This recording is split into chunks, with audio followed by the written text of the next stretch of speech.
کل ہم نے مختصراً تہذیب اور اسلامی تہذیب کا تعارف ہم نے پیش کیا تھا، اور آج ہم مختصراً اسلامی تہذیب کے عوامل کے بارے میں گفتگو کریں گے۔ لفظ عوامل جو ہے یہ عامل کی جمع ہے، اور عامل عربی زبان کا لفظ ہے عمل کرنے والا۔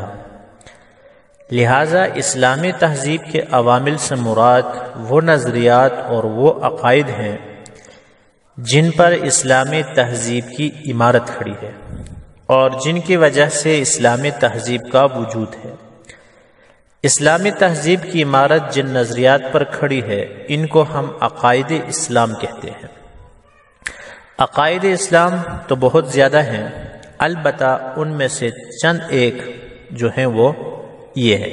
نمبر 1، اللہ تعالیٰ پر ایمان، یعنی یہ یقین رکھنا کہ اللہ تعالیٰ اپنی ذات، صفات اور صفات کے تقاضوں میں یکتا ہے، اس کے ساتھ کوئی شریک نہیں ہے۔ اور دوسری چیز جو ہے وہ فرشتوں پر ایمان، یعنی یہ یقین رکھنا کہ فرشتے اللہ تعالیٰ کی نورانی مخلوق ہیں، وہ اللہ تعالیٰ کی نافرمانی نہیں کرتے، اور اللہ تعالیٰ نے ان کو مختلف کام سپرد کیے ہیں۔ باقی ان کی تعداد کتنی ہے وہ اللہ تعالیٰ کے علم میں ہے۔ ہمارا ایمان یہ ہونا چاہیے کہ جتنے فرشتے اللہ تعالیٰ نے پیدا کیے ہیں وہ سب برحق ہیں، چاہے ان کی تعداد جو کچھ بھی ہو۔ اور تیسرا جو بنیادی عامل ہے وہ ہے رسولوں پر ایمان، یعنی یہ یقین رکھنا کہ آدم علیہ السلام سے لے کر حضور صلی اللہ علیہ وسلم تک اللہ رب العزت نے جتنے بھی انبیاء بھیجے وہ سارے برحق ہیں، اور ان کی شریعت پر عمل کرنا ان کے زمانے میں لازم تھا۔ باقی یہاں بھی ہمارا ایمان یہی ہونا چاہیے کہ کم و بیش 1,24,000، بہرحال ان کی تعداد جو کچھ بھی ہو، جتنے رسول اور انبیاء آئے ہیں ان سب پر ہمارا ایمان ہونا جو ہے وہ ضروری ہے۔ اور چوتھی چیز یا 14 عقیدہ جو ہے وہ آسمانی کتابوں پر ایمان، یعنی یہ ایمان لانا کہ اللہ تعالیٰ کی طرف سے نازل کردہ ساری آسمانی کتابیں برحق ہیں، اور ہر کتاب جو ہے اپنے زمانے میں واجب العمل تھی۔ اس کے علاوہ 5ویں چیز جو ہے آخرت پر ایمان، یعنی یہ یقین رکھنا کہ ہماری اس دنیاوی زندگی کے بعد ایک دن ایسا آئے گا جس میں ہمیں اپنے اعمال کا حساب کتاب دینا ہوگا۔ پھر اپنے اعمال کے حساب سے یا تو جزا ملے گی جنت کی صورت میں، یا پھر سزا ملے گی جہنم کی صورت میں۔ اور اس کے علاوہ 6ٹھی چیز جو ہے وہ تقدیر پر ایمان، یعنی یہ یقین رکھنا کہ جو کچھ اس کائنات میں ہے یا ہوتا ہے وہ سب اللہ تعالیٰ کے علم کے مطابق ہوتا ہے۔ کائنات اور بنی نوع انسان کے احوال کے بارے میں اللہ تعالیٰ نے اپنے علم کے مطابق جو ہے وہ لوح محفوظ میں لکھا ہے۔ اب یہاں جو کچھ ہوتا ہے وہ اس علم کے مطابق ہوتا ہے۔ اور اس کے علاوہ 7ویں جو ہے بعث بعد الموت پر ایمان، یعنی اس بات پر ایمان رکھنا کہ ہمارے مرنے کے بعد اللہ تعالی ہم کو پھر دوبارہ زندہ کریں گے اور ہمیں اپنے اعمال کا حساب کتاب دینا ہوگا۔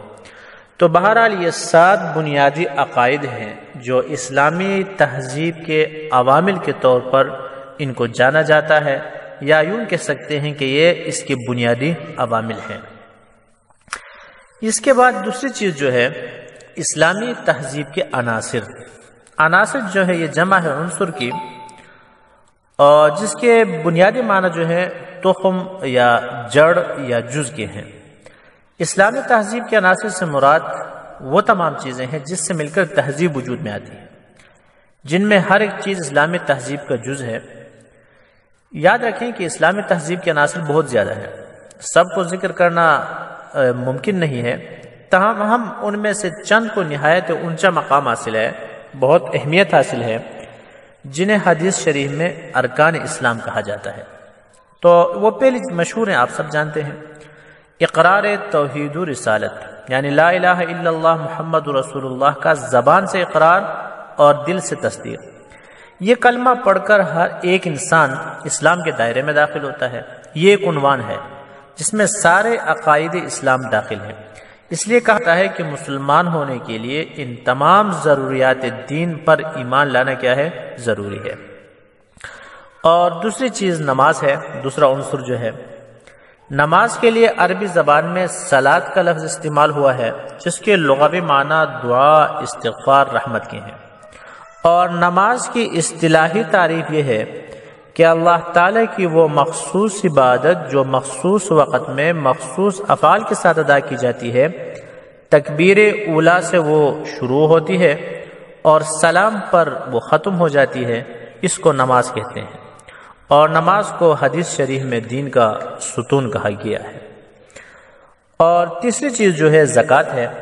زکوٰۃ کا لغوی معنی پاک کرنا، نشوونما پانا، کسی چیز کا بڑھنا یعنی بڑھوتری ہے۔ اور اس کی اصطلاحی تعریف یہ ہے کہ مال کی وہ مخصوص مقدار جو مخصوص لوگوں پر مخصوص وقت میں فرض ہو جاتی ہے۔ مخصوص مقدار سے مراد 2.5% ہے، مخصوص لوگوں سے مراد اصحاب نصاب ہیں، اور مخصوص وقت سے مراد سال کا گزر جانا ہے۔ اور باقی ایک تفصیلی مبحث ہے زکوٰۃ کا مسئلہ، اور انشاءاللہ تعالی اگلے لیکچر میں ہم زکوٰۃ کے بارے میں تفصیلی گفتگو کریں گے۔ اور یہ نماز کے بعد تیسرا اہم رکن ہے۔ چوتھی چیز جو ہے وہ روزہ۔ تو چوتھا اہم ترین رکن روزہ ہے، جس کے لیے عربی میں لفظ صوم کا لفظ استعمال ہوتا ہے۔ اس کے معنی رکنے کے ہیں، اور اس کا اصطلاحی معنی یہ ہے کہ اللہ تعالیٰ کی خوشنودی کے خاطر، اللہ تعالیٰ کی رضا کے خاطر صبح صادق سے لے کر غروب آفتاب تک کھانے، پینے اور جنسی خواہش سے رکنا۔ دوبارہ سنیں کہ اللہ کی رضا کے خاطر صبح صادق سے لے کر غروب آفتاب تک 3 چیزوں سے، کھانا، پینا، جنسی خواہش، جماعت سے رکنا، یہ کیا کہلاتا ہے؟ روزہ۔ روزہ کے بارے میں حدیث قدسی میں آتا ہے الصوم لی وانا اجزی بہ، کہ روزہ میرے لیے ہے اور میں ہی اس کا بدلہ دوں گا، اور یہ مومن کے لیے ڈال کے مانند ہے۔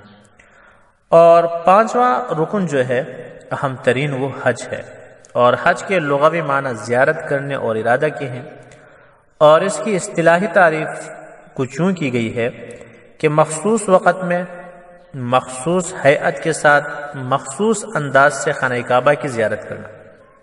مخصوص وقت میں مخصوص ہیئت کے ساتھ مخصوص انداز سے خانہ کعبہ کی زیارت کرنا، یہ کیا کہلاتا ہے؟ حج۔ مخصوص وقت سے مراد 9 ذی الحجہ سے لے کر 12 ذی الحجہ ہے۔ مخصوص ہیئت سے مراد احرام باندھنا ہے۔ مخصوص انداز سے مراد مناسک حج کی ادائیگی ہے، جس میں وقوف عرفہ بھی شامل ہے۔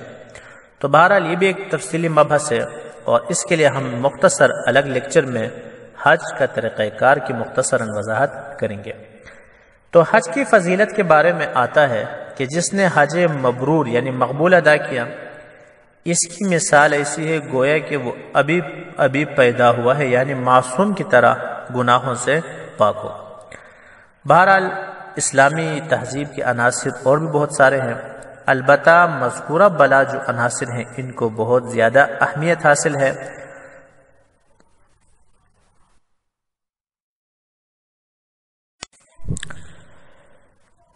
کل ہم نے مختصراً تہذیب اور اسلامی تہذیب کا تعارف ہم نے پیش کیا تھا، اور آج ہم مختصراً اسلامی تہذیب کے عوامل کے بارے میں گفتگو کریں گے۔ لفظ عوامل جو ہے یہ عامل کی